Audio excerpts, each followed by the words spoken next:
Watashi wa Kurotsuki Oseiko desu. I am the Black Widow, the forefront, the aspect of love. Oseiko. Before I entered into this business, my life was decidedly different. I was a ninja from a clan of mercenaries. They would hire themselves out to the lowest of the low. Yakuza, criminals, corrupt politicians. No job was below them.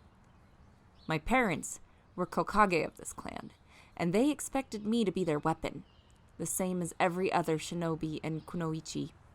They expected me to be the best out of all of them. So much so, my mother passed down the mantle of the Black Widow unto me, the same as her mother did, and so on. But I was different. Much to my parents' chagrin, I had something that they didn't. Something that none of their ninja had. A conscience. To them, I was a failure. A disappointment. They had decided to be rid of me, but with my little sister Mikoto, I escaped our village with the help of my great-great-grandfather. But in the end, Mikoto was taken from me by our own mother. Mikoto was my light. She was everything to me, and I was broken without her. I was ready to join her, until my great-great-grandfather stopped me and gave me an outlet. Something to focus on other than my grief. A life outside of the world of the ninja, away from the death and the bloodshed. I didn't think it would work, to be honest. I mean, me? A ninja, someone who's used to being one of the shadows, someone who uses stealth and deception, out in front of the world to see? It was preposterous at first. But it was when I had my first match against a more experienced competitor named Shaman. I felt it. The energy all around me, going through me. It was unlike anything I had ever felt. And even though I lost to her, I still held my own, and I learned a ton from being in the ring with her. That night, professional wrestling saved my life. As time rolled by, I would find many successes, as well as many defeats.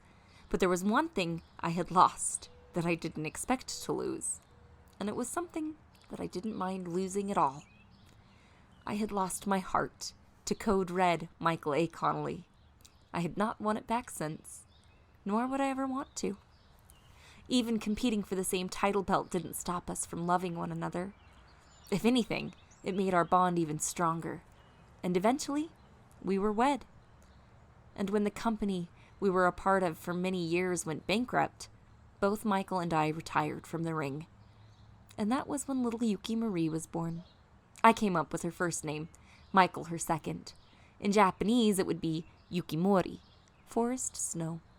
And she is more precious to me than any championship I could ever win. And to think, if I hadn't been brought to my senses, if I hadn't been brought into this business, well, I don't like to dwell on that particular what if.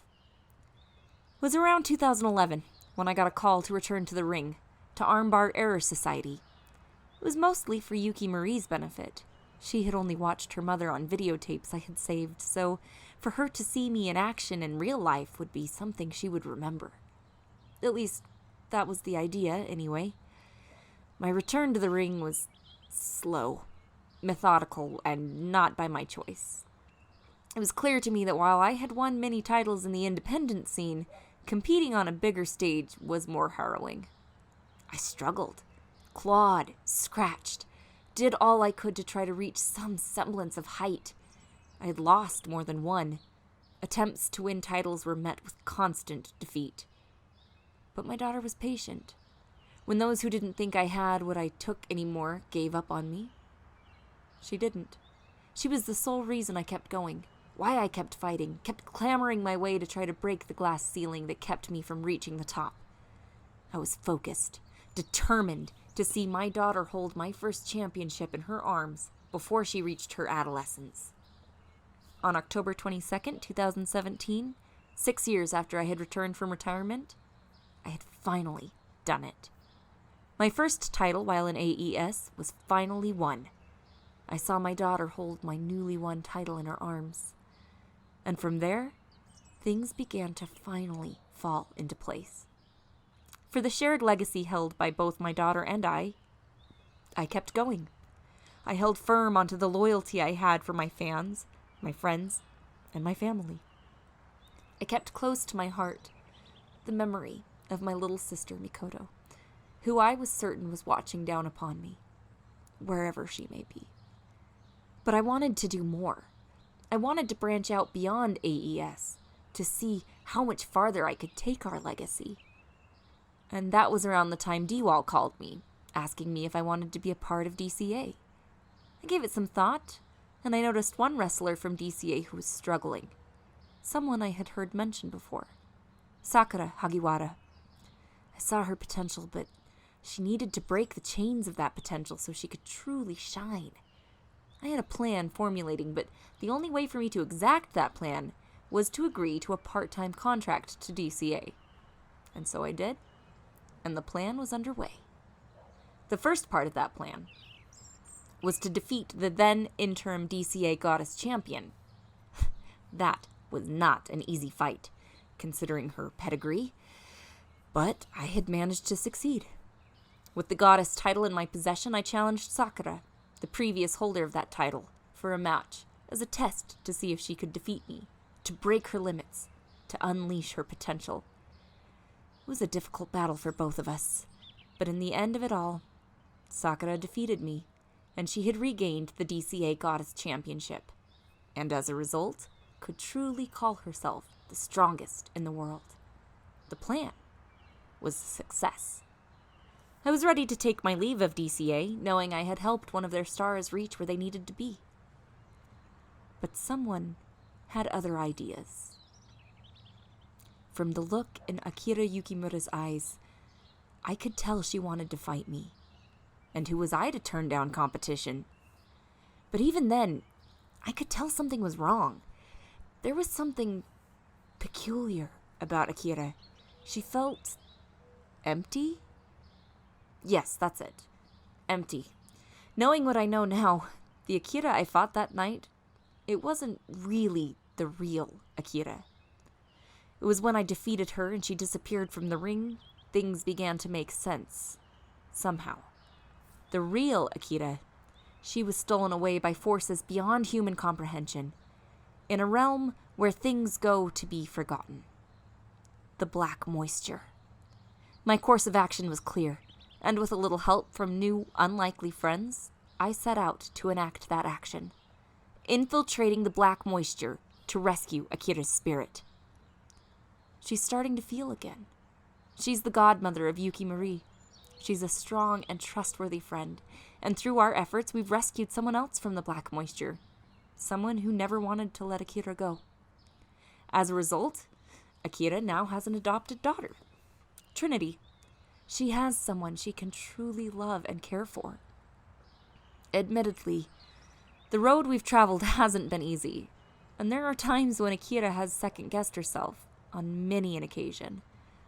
But through understanding words and guidance, I think she's managed well enough. At least, I like to think so. More like, I hope so. I made promises. As I speak now, for this very video you're all watching, I'm unsure if I've succeeded in some of them. For Aki Starlight, Alan B. Martin in particular. For that, I am sorry. I'm only one person after all. There's only so much I can do, so much I'm able to achieve. But then, that's why I have this circle of friends I've attained while here in DCA. Melina, the outcast princess, someone often called a monster, an abomination, who only wanted to be recognized as family by those who shunned her. I helped her, got the ball rolling on her way towards reaching those goals. She's not there yet, but she's closer now than she's ever been. Jean, the assassin. Someone I can relate to. We both have had tragic upbringings, but in her past life, she gave in. into the darkness of her soul. But in this second chance she's been granted, I'm there to help her sort out the demons she's had to fight all her life, to try to reconcile with her brother. As with Lena, she's not there just yet, but with a little more effort, she will be. Akira. I've already said everything I needed to say in regards to Akira, save for this.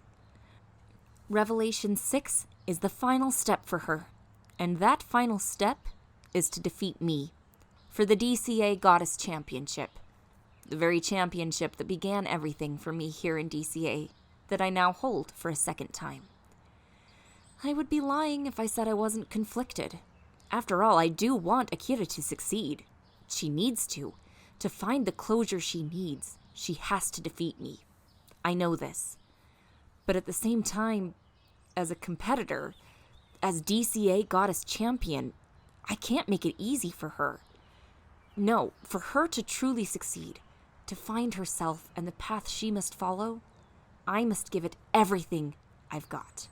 I cannot hold back, even for 1 iota. I must give it everything I have. All of the 15 years of my experience as a ninja, the 20+ years of my experience as a professional wrestler, I need to pour everything into this match. Every heart will shine, as the tagline to this event reads. Well, my heart will indeed shine, and I know Akira's heart will shine as well. But in order for Akira to find herself, to be the woman she needs to be, her heart must shine brighter than mine. Regardless of the outcome, though, indeed, our hearts will indeed shine, and they will continue to shine. For that, is our principle.